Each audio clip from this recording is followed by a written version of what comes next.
Hello, Morongo Basin, and listeners around the world online at Z107.7 FM.com. Here is the Z107.7 Local News for Monday, July 20th, 2026. A man out of jail and facing charges of domestic violence was arrested again on suspicion of beating another man with a baseball bat. On July 4th, San Bernardino County Sheriff's deputies responded to a report of domestic violence and robbery in the 56,000 block of Sunland Drive in Yucca Valley. Deputies identified the suspect as Brandon Edwards, 52, a resident of the home. They say he forcibly grabbed the victim's arm and took her purse. Deputies arrived and took Edwards into custody. The victim declined medical treatment.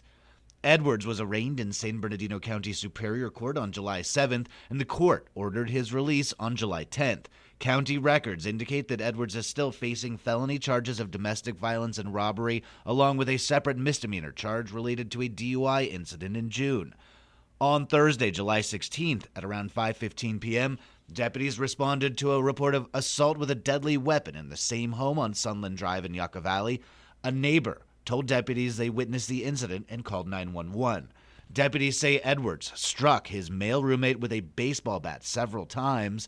The victim declined medical treatment. Deputies took Edwards into custody. Brandon Edwards was arrested on suspicion of assault with a deadly weapon and is being held at the West Valley Detention Center on $40,000 bail. Does the hot and humid monsoon season have you wishing for more swimming options this summer? Yucca Valley's under-construction aquatic center will be at the center of tomorrow's town council meeting. Online news editor Robert Hayden has the rundown.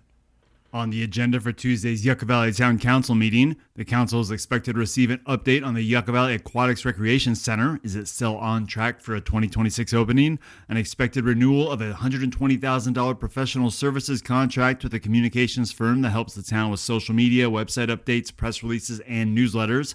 And a recap of the town's Independence Day celebration, along with a look at the town's investment policy for 2026 through 2028. The town council will also hear your public comments, and some discourse on the return of the Grubstake Days Rodeo is expected during the open forum period.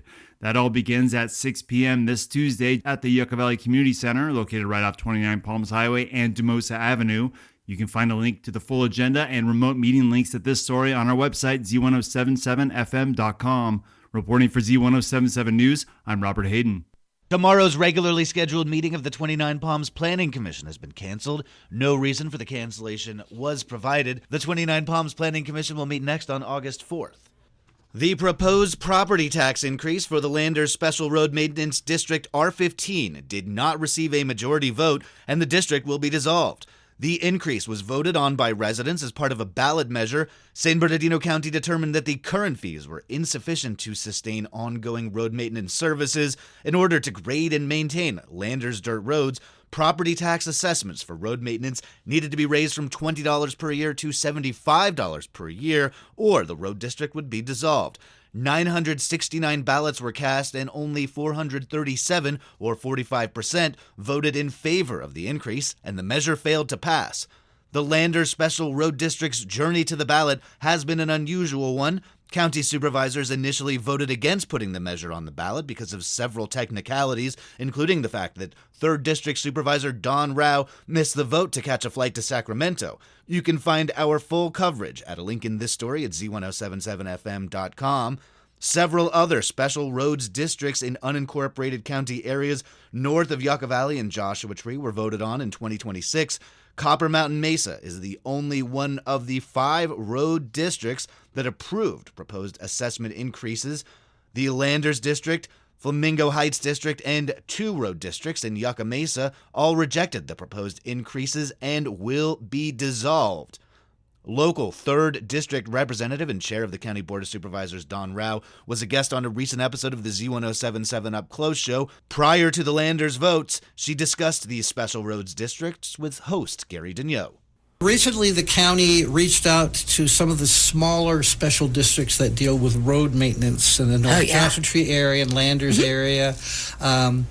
And basically, they went out and said, do you still want to tax yourself to take care of your roads? Best form of local government. You ask the homeowner what they want, what level of taxation and services they want. What are the responsibilities of the county in a private area? By the way, this is a service that we offer. We can help you form your own special district. It can be 4 houses or 400 houses, and county special districts will come out and tell you how they can do it. The county will tell you how much the assessment's going to be for a certain level, whatever level. You want it graded once a year, twice a year, after every storm. They'll give you some choices. They'll tell you how much it'll be, and then they'll bill you and put on your property tax. Recently, some residents opted out. Correct. Of that. Yeah. What area is that? Are you familiar with that? So there were 3. It's easier to say that Copper Mountain Mesa opted in, and other surrounding areas in Flamingo Heights and other places on the Mesa. But the other places on the Mesa chose to dissolve their special district, and then they will be in charge of their own road maintenance. So the county says you want to take care of it, take care of it. And it's a fair question, you know? Yeah. How much taxation do you want for services? Yeah. And maybe they can get it cheaper elsewhere. You can hear that full conversation by listening to the Z107.7 Up Close show as a podcast at our website, Z107.7FM.com, or wherever you get your podcasts. And finally, the California Department of Transportation will be working on State Route 247 outside of Lucerne Valley beginning today through Friday from 5 a.m. to 5 p.m. Expect traffic reduced to 1 lane with flagging operations. The work will be happening at locations between Barstow Road and Rabbit Springs Road. Caltrans says they will be installing construction signs and working on other projects as part of a $376,000 safety upgrade to the area of State Route 247 in Lucerne Valley. That's our local news. Hear local news 7 times a day, 7 days a week at 7, 8, 9, noon, 4, 5, and 6. If you hear about news happening, let us know. Email us at tips@z1077fm.com. Reporting for the Morongo Basin News Leader, the award-winning Z107.7 Local News, I'm News Director Jeff Harmatz.